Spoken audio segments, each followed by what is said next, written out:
Hi hello నమస్తే friends, tribal village vlogs ఛానల్కు స్వాగతం. ఈరోజు మన వీడియో మా గిరిజనులు దుక్కి దున్నే విధానం ఏ విధంగా అనే దాని గురించి తెలుసుకుందాం. దానికంటే ముందు వ్యవసాయం, దీని గురించి కొన్ని విషయాలు తెలుసుకుందాం. వ్యవసాయం అంటే తెలియని వారంటూ ఉండరు. ఒక నిర్దిష్టమైన పద్ధతిలో మొక్కలను, జంతువులను పెంచి పోషించి తద్వారా ఆహారాన్ని, మేత, నార, ఇంధనాన్ని ఉత్పత్తి చేయటాన్ని వ్యవసాయం లేదా కృషి, ఇంగ్లీష్లో అగ్రికల్చర్ అంటారు. వ్యవసాయం యొక్క చరిత్ర మానవ చరిత్రలో అతిపెద్ద అంశము. ప్రపంచవ్యాప్త సామాజిక ఆర్థిక ప్రగతిలో వ్యవసాయాభివృద్ధి ఒక కీలక అంశము. వేటాడటం ద్వారా ఆహార సముపార్జన చేసుకునే స్థితిలో ఉన్న సంస్కృతులలో కనిపించని సంపద. సమకూర్చుకోవటం, సైనిక కలాపాల వంటి ప్రత్యేకతలు వ్యవసాయం అభివృద్ధి చెందటంతోనే ప్రారంభమయ్యాయి.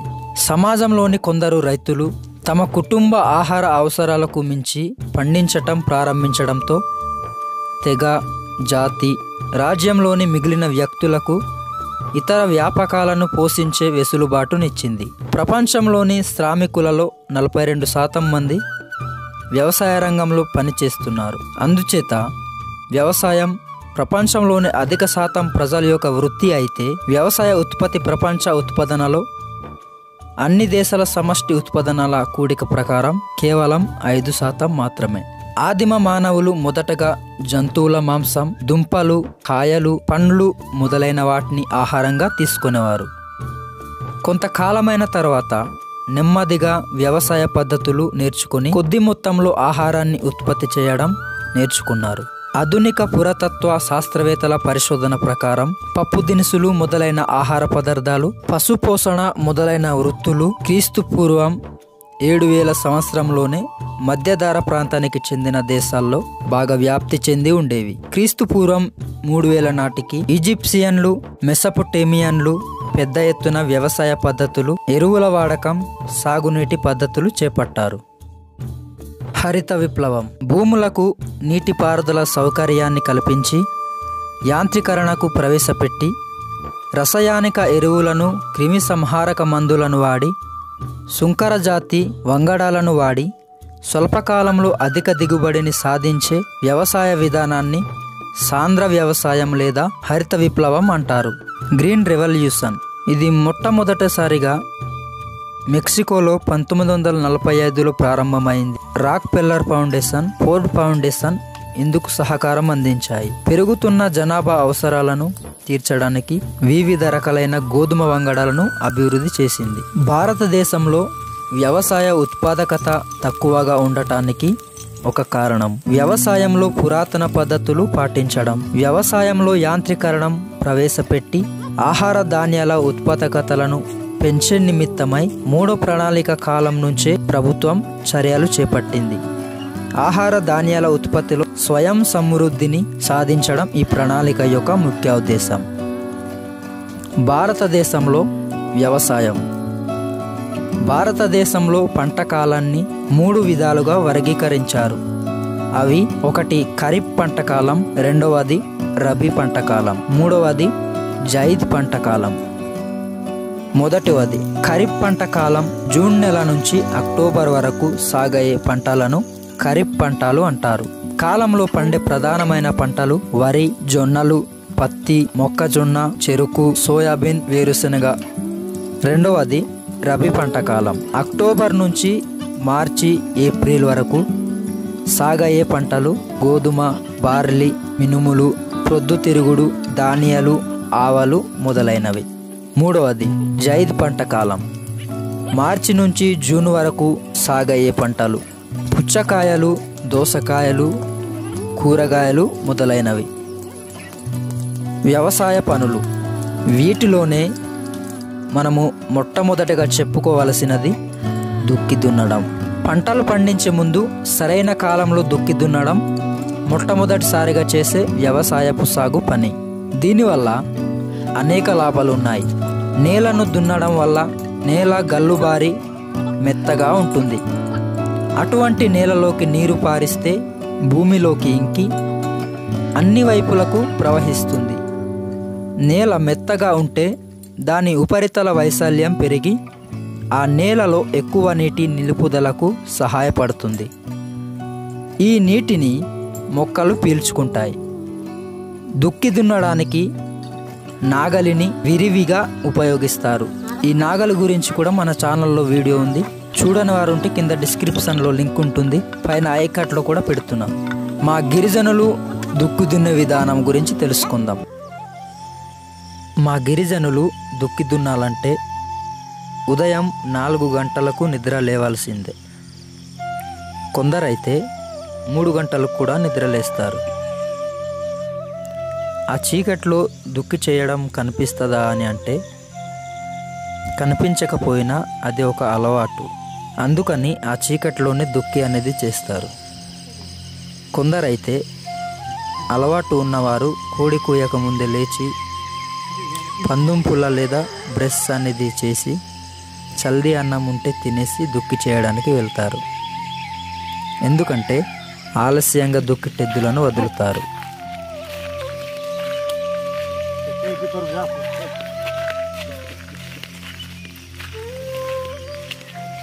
ఇప్పుడు నేను కూడా దున్నడానికి వెళ్తున్నాను. మా పొలాలు మావి కాదు, మా బామర్ది వాళ్ళ పొలాలు.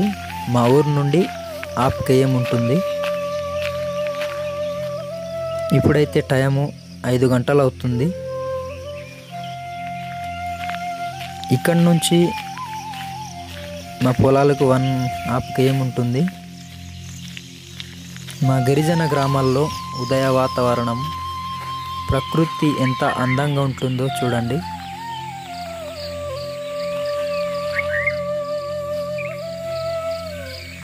పక్షుల అరుపులు, శబ్దాలు, మంచి వాతావరణం.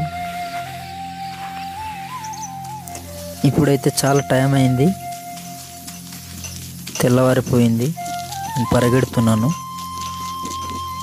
మాకు ఉదయం పూట నడవడము, దుక్కి దున్నడము, పని చేయడము అదే మాకు ఎక్సర్సైజ్. మా గ్రామాల్లో గడ్డ నీరు ఈ విధంగా ఉంటాయి. చూడండి ఎలా నీరు పారుతున్నాయి.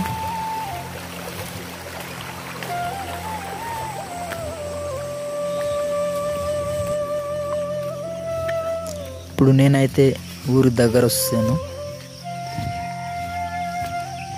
మా గిరిజన గ్రామాలు ఈ విధంగా ఉంటాయి ఇల్లులు. ఇది మా బామర్ది వాళ్ళ ఊరు. ఇది మా పశువుల శాల, మా గేదెలు బర్రెలు కట్టేశాల. ఇప్పుడైతే వీటిని వదిలి దున్నడానికి తీసుకెళ్ళాలి.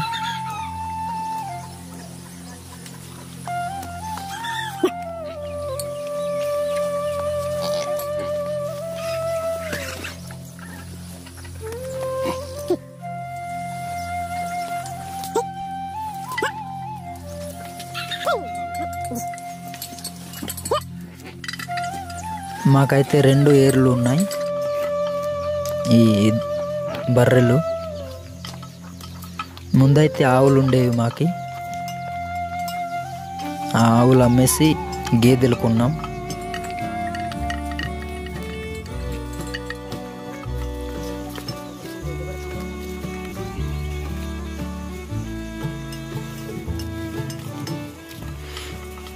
ఇప్పుడు టైం అయితే 5:30 అయింది. నేను అక్కడ నుండి మా ఊరు నుండి నడిచి వచ్చేసరికి అరగంట అయింది. నేను మా బామర్ది అయితే దున్నడానికి వెళ్తున్నాము.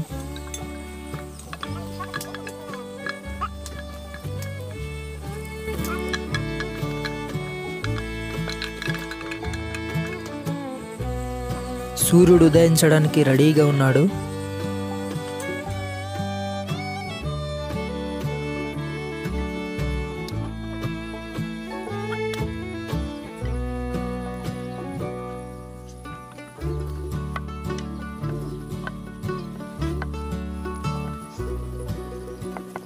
ఈ యొక్క ఎద్దులను, ఈ యొక్క కాడిమను ఎలా కడతారు, ఈ నాగలని ఏ విధంగా ఉపయోగిస్తారు అనేది మా ముందు వీడియోలో ఉంటుంది. చూడని వారైతే చూడండి. ఇప్పుడైతే మా పొలాలు దున్నడానికి సిద్ధం చేస్తున్నాం.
నాగలి పట్టిన రైతన్న నడుము గట్టగరారన్న,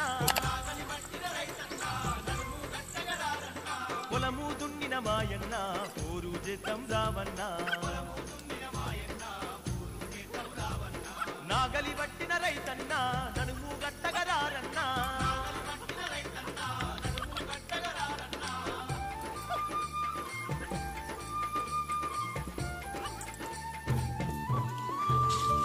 ఈ దుక్కి దున్నడం వేసవిలోనే మొదటి వర్షాలు పడినప్పుడు దున్నడం మొదలు పెడతారు. వేసవిలోని పొలాన్ని దున్ని ఉంచుకోవడం వల్ల ఎన్నో ప్రయోజనాలు ఉన్నాయి. రబీ పంట కాలం పూర్తయితే చాలా మెట్ట భూములన్నీ ఖాళీగానే ఉంటాయి. కానీ అలా ఖాళీగా వదిలేయడం కంటే వేసవిలో దుక్కులు దున్నడం, భూసారాన్ని పెంచేందుకు ప్రయత్నాలు చేయడం వంటి వాటి వల్ల ఎన్నో ప్రయోజనాలు ఉంటాయి. అందుకే వేసవిలో నాగళ్ళు, ట్రాక్టర్ల సహాయంతో దుక్కులు దున్నడం మొదలు పెడతారు. వేసవి దుక్కుల వల్ల ప్రయోజనాలు: వేసవి దుక్కులు దున్నడం వల్ల పొలంలో తేమను నిలుపుకునే శక్తి పెరుగుతుంది. భూమిలోని గట్టి పొరలు విడిపోయి భూమి గుల్లబారుతుంది. సూక్ష్మజీవులు, వానపాములు పెరిగి సేంద్రియ పదార్థాలు పెరుగుతాయి. కలుపు మొక్కలు నశిస్తాయి. భూమి సారవంతం అవుతుంది. ఈ రెండింటి వల్ల ఎరువులు, పెస్టిసైడ్స్ తక్కువగా ఉపయోగించడం వల్ల లాభాలను పొందే అవకాశం ఉంటుంది. పంటలను ఆశించే చాలా రకాల పురుగులు ఇప్పుడు నిద్రావస్థలో ఉంటాయి. దుక్కులు కారణంగా పైకి వచ్చి పక్షులకు ఆహారం కావడం కానీ లేక ఎండకు మరణించడం కానీ జరుగుతుంది. లోతైన దుక్కుల వల్ల లోపల వరకు భూమి పొరలుగా విడిపోయి మొక్కలు, వేళ్ళు కూడా లోతు వరకు చేరుకునే అవకాశం ఉంటుంది. గత పంటకు సంబంధించిన మొక్కలు, వేళ్ళు భూమిలో కుళ్ళిపోయి ఎరువుగా మారుతాయి. ఎలుకల బెడద కూడా తగ్గుతుంది. గత పంటకు చెందిన అవశేషాలు మొక్కల వేర్ల ద్వారా ఏవైనా విష పదార్థాలు విడుదలై ఉంటే అవి పూర్తిగా నాశనమవుతాయి. వేసవిలో దుక్కులు దున్నకుండా నేలను అలాగే వదిలేయడం వల్ల కలుపు మొక్కలు పెరుగుతాయి. ఇవి నేలలోని నీటిని, పోషకాలను లాగేస్తాయి. పంట సమయానికి భూమిని నిస్సారంగా మారుస్తాయి. దుక్కులు దున్నడం వల్ల వీటి బెడద తగ్గుతుంది. ముందుగానే దుక్కి దున్ని ఉంచుకోవడం వల్ల వర్షాలు ప్రారంభం కాగానే ఖరీఫ్ పంటలు వేసుకోవచ్చు. వేసవిలో కురిసే అకాల వర్షాలను ఉపయోగించుకొని నేల తడిగా మారిన తర్వాత కనీసం 25 నుంచి 30 సెంటీమీటర్ల లోతుకు దుక్కి దున్నుకోవాలి. ఈ దుక్కుల కోసం ప్రత్యేకంగా రెక్క నాగలి లేదా పల్లపు నాగలి ఉపయోగించుకోవాలి. మెషినరీతో దున్నాలంటే డిస్క్ టిల్లర్ ఉపయోగించాలి. రెక్కల నాగలి పైకి వచ్చిన మట్టి పెళ్ళలను కూడా పొడిగా మార్చేస్తుంది. రాళ్ళు ఎక్కువగా ఉన్న చోట పల్లెపు నాగలి ఉపయోగించాలి. దుక్కి సమయంలో మట్టి పిల్లలు లేస్తే దంతె సేద్యం ద్వారా పొలాలు చదును చేసుకోవాలి. దీనివల్ల గతంలోని పంట అవశేషాలు కూడా బయటకు వచ్చేస్తాయి. అంతేకాదు వర్షపు నీరు కూడా భూమిలోకి తొందరగా ఇంకుతుంది. తద్వారా భూగర్భ జలాలు కూడా పెరుగుతాయి. చూసారుగా, వేసవిలో ఖాళీగా ఉన్న పంట పొలాలను దున్ని వదిలేయడం వల్ల ఎన్ని ప్రయోజనాలు ఉంటాయో. చిన్న పని మీ ఆదాయాన్ని ఎంతోగానో పెంచుతుంది, మీ శ్రమను ఎంతో తగ్గిస్తుంది. అందుకే వేసవిలో దున్నుకోవడం మర్చిపోవద్దు. ఇది ఫ్రెండ్స్ ఇవాల్టి వీడియో. ఈ వీడియో మీకు నచ్చిందని మేము ఆశిస్తున్నాం. తర్వాత వచ్చే వీడియోలో కాడి ఎద్దులు దున్నుట అనగా అనే దాని గురించి తెలుసుకుందాం. మా ఛానల్ని సబ్స్క్రైబ్ చేయకపోతే సబ్స్క్రైబ్ చేయండి. జై కిసాన్, జై హింద్.